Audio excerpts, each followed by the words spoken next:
So the New York Times is saying that you should walk away from your upside down mortgage. Can you walk away from your upside down mortgage? Actually, anybody can walk away from any mortgage. Now, the question really is, should you walk away from that mortgage? Well, you know, sometimes people want to stay in a property that's worth a lot less than what they owe on the property, and they seem to think that they're stuck into that property and don't have any other options. So what we're going to be doing today is we're going to be talking about some options of when you are upside down on your mortgage. A lot of people seem to think that there are consequences, and there are consequences for certain situations, but not for all situations. And sometimes the consequences that people have from walking away from a mortgage, and maybe not necessarily walking away from mortgage, but maybe selling the property as a short sale or other solutions, sometimes the consequences that people have could be a lot less consequences than if they were to keep that property over the next 10 to 15 years, which they are sadly doing nothing more than paying a high price rent. So we're going to talk about some consequences. We're going to talk about whether it makes sense for you to walk away from your mortgage, because I got to tell you, the New York Times article really shook a lot of people, and a lot of people had a hard time with it and didn't really seem to grasp what the article was trying to say. I grasped what the article was trying to say because I've actually been in the real estate business for over 25 years, and I kind of got a good feeling as to what the message was that they were trying to convey. So we'll talk about that coming up here on Let's Talk Real Estate.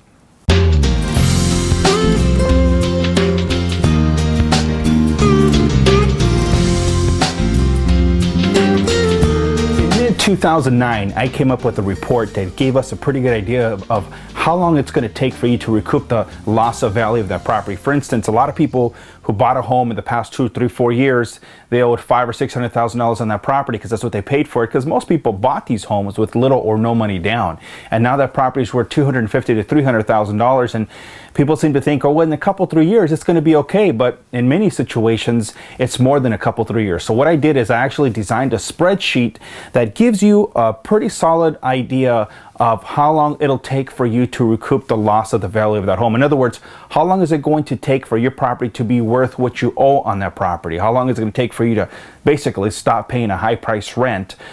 In that particular spreadsheet and report that I put together, it gives you a really solid idea year per year what you will be looking at in terms of value versus the actual loan amount that's owed on the property. So let's say, for example, you say, hey, you know, Robert, in 5 years, I want to be out of this property. Where am I going to be in 5 years? I have the ability to do that on this spreadsheet. Or in 10 years, I have the ability to do that in a spreadsheet. And what's interesting is that I came up with this report in a spreadsheet in the middle of 2009, more or less.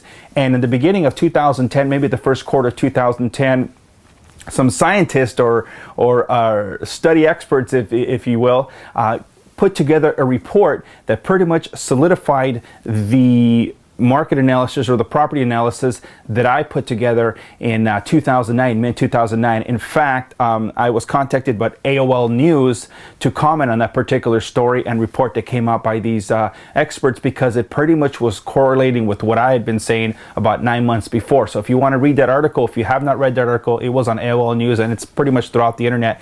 But if you haven't had a chance to read it, just read that article at robertaldana.com. So let's get to that spreadsheet. I'll give you an idea more or less on how it works, and you know, more or less it'll tell you how long it'll take for you to recoup the loss of the value of that home. So let's get to that spreadsheet. Okay, so here is I call it the future value property analysis spreadsheet that I put together like in mid 2009.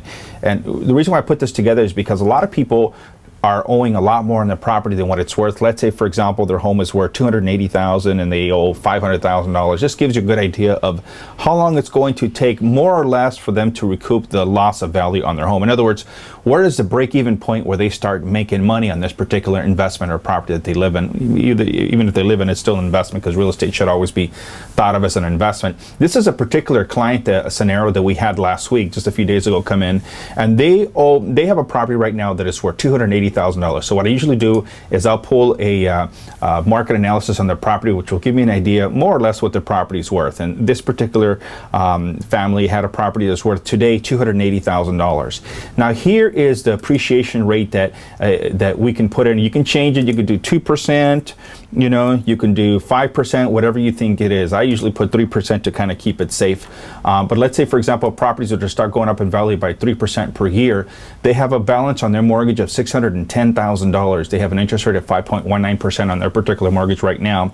So right now, at this moment, you don't need a calculator to obviously figure out that they are upside down $330,000. But the cool part about this particular report is it gives them an idea, more or less, what their property is, what it's going to take for them to recoup the loss of that value of the property. So in other words, when am I going to start breaking even? When am I going to start making money on this particular property? Because I'm sure paying a big high mortgage on it. When is it going to start giving me some money back? This particular scenario on this particular client, they have 14.42 years that it's going to take for them to recoup the loss of value of their home. So for almost 15 years, they're going to be paying a high price rent. So let's look at a couple different scenarios here. Number one, let's say they come to me and say, Robert, in 5 years, I'm going to move from that home. Where am I going to be at in 5 years? I could put their information up here, 5 years, and it's going to take them in 5 years. They're going to be upside down by $237,000 instead of the $330,000 that they were upside down before. They say, hey, Robert, in 10 years, I'm going to retire. Where am I going to be at in 10 years? They're still going to be upside down by $122,767. The cool part about this report is I'm using 3% appreciation rate. You could use more. Let's say it's 2%, right? If it's 2%, then it's going to take 16.58 years. So I can kind of go up and down, but I use 3% just as a general rule, appreciation rate. Now, there's something I need to go over with you on this that's not correlated on this report, or it doesn't come up on this report, and that is, this is in the event that property values are to start going up today, as of right now, as of this moment. And I got to think that property values are going to come down for another 2 or 3 years at least, more or less, because there's a lot more inventory coming up, and we're talking the beginning of 2011. So depending on when you're listening to, maybe 2012, 13, or maybe even a little bit beyond is when the market should be bottoming out. So for every year that your property goes down, you have to add another year for it to reach the height that it was prior to it going down. I hope that makes sense and I explained it correctly. So let's say, for example, there's another 2 years more of property value declines, and that means add 4 years to the 14.42 years that it's going to take for you to recoup the loss of value of their home. So for 14.42 years plus another 3 or 4 years that property may decline, you're going to be paying a high price rent. Absolutely. Because right now, if they have an interest rate of 5.19%, they're paying $3,347. That doesn't even include taxes and insurance. They're paying about $4,100 to $4,200 on a property that they could easily rent out for $2,000 to $2,200. So they're basically throwing their money away, in my opinion, for the next 15 years. So if they're going to move in 10 years, they're still going to be upside down. Okay. Now, the cool part about this one is, let's say your lender gives you a loan modification. Okay, people say, well, I want to get a loan modification. If they get a loan modification and the lender says, happy birthday, I'm giving you a present, I'm giving you a 2% loan modification for 30 years, their payment's going to be $25.24 plus taxes and insurance. If they were to sell this property and buy the same home at the same value 2 to 3 years from now, because if you buy a home, if you sell your home and then do a purchase after a short sale, it's 2 to 3 years more or less. So if they were to do that, if they sold their home as a short sale and in 2 to 3 years they bought the home at today's value or a couple of years value from now, they're going to get the property at today's value. Look at what their payment is. If they were to do a loan modification at a 30% 2-year interest rate, their payment would be $2,254.68. That's what their payment would be. Okay, plus taxes and insurance, they're still paying about $3,100.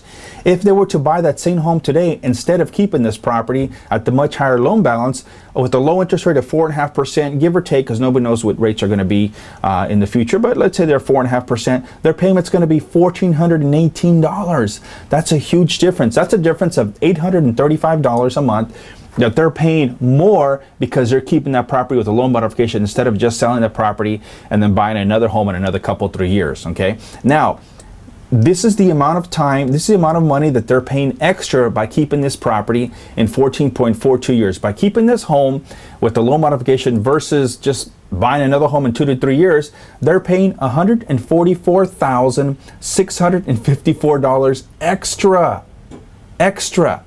So you add that to their balance and interest payments that they're paying already with the high interest rate, it's really in reality going to take them 18.67 years to recoup the value of loss on that property. That is crazy. So in 18.67 years, you know what buying at today's home value versus a mod break-even time, what would be the difference?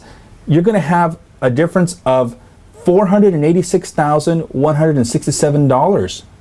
a difference. So in other words, if you reduce the loan balance at the time, you would actually be ahead in 18.67 years, or maybe 22 years, because I forgot to add the 3 to 4 years that we're talking about if property values keep coming down. By selling your property, buying the same type of a home in another 2 or 3 years, you would be saving, by the time you break even, by keeping your particular property right now, by the time that you break even, you will have made $335,242.12 more by selling your property as a short sale and then buying another property in 2 to 3 years at today's value. So it's a pretty interesting report. It's a great report. Again, you can move the numbers, you can move the math. This allows me to do it. Let's say property values are going to start going up 5%, then it's not so bad. It's still 12 to 13 years. But again, let's use 3%. The cool thing about this particular scenario is there are people who actually owe $610,000 and then their property is worth, let's say, $580,000. Should they sell their property? I don't think so. Because I think that at that point, they're actually in a pretty good situation, because even if they were to go buy this house today, they're going to spend $20,000 or more in closing costs and down payment. So their situation is not that bad. See, in this particular scenario, it's taking 1 to 2 years to catch up. So their scenario is not as bad. People who are upside down by a little bit, it's not that big of a deal. But those who are upside down by $100,000, $200,000 or more, or upside down by 50% of what they owe on the property, come on, you got to do the numbers. This particular spreadsheet is a great spreadsheet, allows you to do the math and allows you to understand where you're at and whether you should really consider keeping this home and doing a loan modification, or maybe the latter part of selling the property as a short sale and maybe in a couple of years or more buying a property at today's value with crazy low payments that you have today.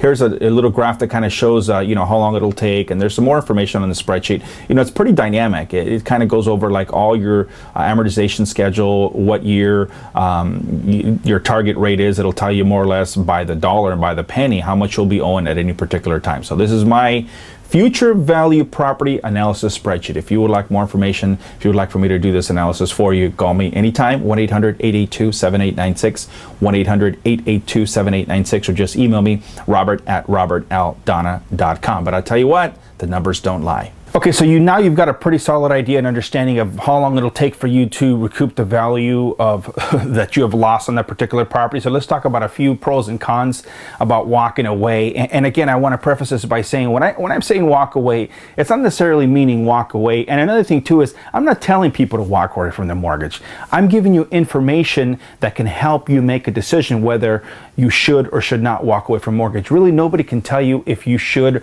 walk away from the mortgage other than you, after you've talked to the proper individuals, the qualified individuals like a CPA, may have an attorney, to give you the legal and tax consequences of walking away from a mortgage. Sometimes there are consequences. There's some new laws that have come into play in 2011 that basically say if you sell your property as a short sale, even though you owe a lot more on your property than what it's worth, the lender can't come after you for the difference. And there's also other laws that help you in the event of a short sale not have to pay any capital gains tax. But again, that's an issue, and that's a topic that really needs to be discussed with your particular CPA and or an attorney. But let's talk about some of